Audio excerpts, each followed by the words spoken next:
Hello అందరికీ, నేను మీ గీత. వెల్కమ్ టు విక్రమ్ దన్నీట. రోజు వరకు న్యూ ఇయర్ సెలబ్రేషన్స్ ఎలా జరుపుకుంటాము అనేది అయితే చూపించాను కదా. ఈ వీడియోలో మా ఇంట్లో అందరికీ ఫేవరెట్ అయిన ఉసిరికాయ పచ్చడి అయితే చూపిస్తాను. ఫేవరెట్ అన్నానని ఉసిరికాయ పచ్చడి ఫేవరెట్ అనుకోకండి. ఏ పచ్చడి అయినా కూడా నిలవ పచ్చళ్ళు అన్ని ఫేవరెట్. నిజంగా చెప్పాలి అంటే ఎంత ఫేవరెట్ కర్రీ చేసుకున్నా కూడా హాఫ్ అన్నం కర్రీతో తింటే ఇంకో హాఫ్ అన్నం అయితే నిలవ పచ్చడితో తినాల్సిందే. సో మేమైతే ఎవ్రీడే పచ్చడితో ఒక ముద్ద అన్నం అయితే తినాలి కాబట్టి ఈ రోజు అయితే ఉసిరికాయ పచ్చడి పెట్టుకుంటున్నాం. అత్తయ్య మామయ్య చెకప్ అని చెప్పేసి హాస్పిటల్ కి వెళ్ళొస్తుంటే దారిలో ఉసిరికాయలు అయితే అమ్ముతున్నారంట.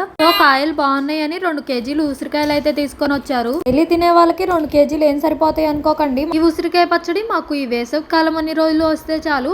మరి సీజన్ లో సంవత్సరానికి సరిపడా మామిడికాయ పచ్చడి అయితే పెట్టేసుకుంటాము. ఈ ఉసిరికాయ పచ్చడి ప్రాసెస్ వచ్చేసి నీట్ గా వాష్ చేసేసుకొని ఒక పొడి క్లాత్ తో అయితే తుడిచేసుకొని పక్కన పెట్టేసుకున్నాం. పక్కన పెట్టుకున్న ఉసిరికాయల్ని బాగా వేడిగా ఉన్న ఆయిల్ లో అయితే వేసుకొని ఫ్రై చేసుకోవాలి. గోల్డెన్ బ్రౌన్ కలర్ వచ్చే వరకు ఫ్రై చేసుకుంటే సరిపోతుంది. నేనైతే చింతపండు నైటే నానబెట్టి పెట్టేసుకున్నాను. ఆ చింతపండును అయితే బాగా పిసికేసి వడగట్టేసుకోవాలి.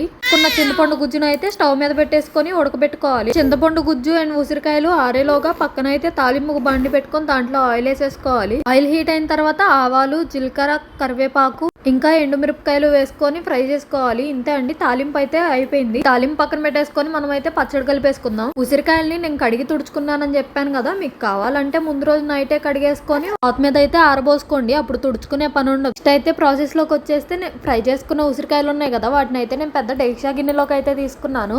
వాటిల్లోనే కారం అయితే వేసుకుంటున్నాను. ఇక్కడ పచ్చడికి యూజ్ చేస్తుంది అయితే గొడ్డు కారం. చల్లుకున్న తర్వాత అందులోనే మెంతు పొడి వేసుకుంటున్నాను. నెక్స్ట్ అందులోకే పసుపు వేసుకుంటున్నాను. పసుపు అయితే మేము ఇక్కడ పట్టి ఇంట్లో కొట్టించుకున్న పసుపు. మాకైతే కొంచెం ఎక్కువ పసుపే పట్టింది. కొట్టించుకున్న పసుపు అయితే కర్రీస్ లో అయినా కూడా కొంచెం ఎక్కువే పడుతుంది. నెక్స్ట్ అయితే సాల్ట్. రోజులు బయటే ఉంచి కలుపుకుంటూ ఉంటాము అనుకున్న వాళ్ళు అయితే గల్లుప్పు పైన యాడ్ చేసుకోవచ్చు. మేమైతే ఇక్కడ సాల్ట్ యాడ్ చేసేసుకుంటున్నాను వెంటనే డబ్బాకు పెట్టేసుకోవడానికి. వచ్చేసి చిన్నులపైన అయితే జస్ట్ ఒకసారి అలా మిక్సీ జార్ లో వేసి జస్ట్ ఆన్ చేసేసి ఆఫ్ చేశాను. ముక్కలుగా అయ్యేలాగా ఉంచితే పచ్చడి అయితే పాడైపోతుంది. చిన్నులపై కూడా యాడ్ చేసుకున్న తర్వాత మొత్తం అయితే ఒకసారి ఉసిరికాయలకి పట్టేలాగా బాగా కలిపేసుకోవాలి. కున్న తర్వాత అయితే పక్కన ఉడకబెట్టి పెట్టుకున్నాం కదా చింతపండు గుజ్జు, ఆ గుజ్జును అయితే వేసేసుకొని కలుపుకోవాలి.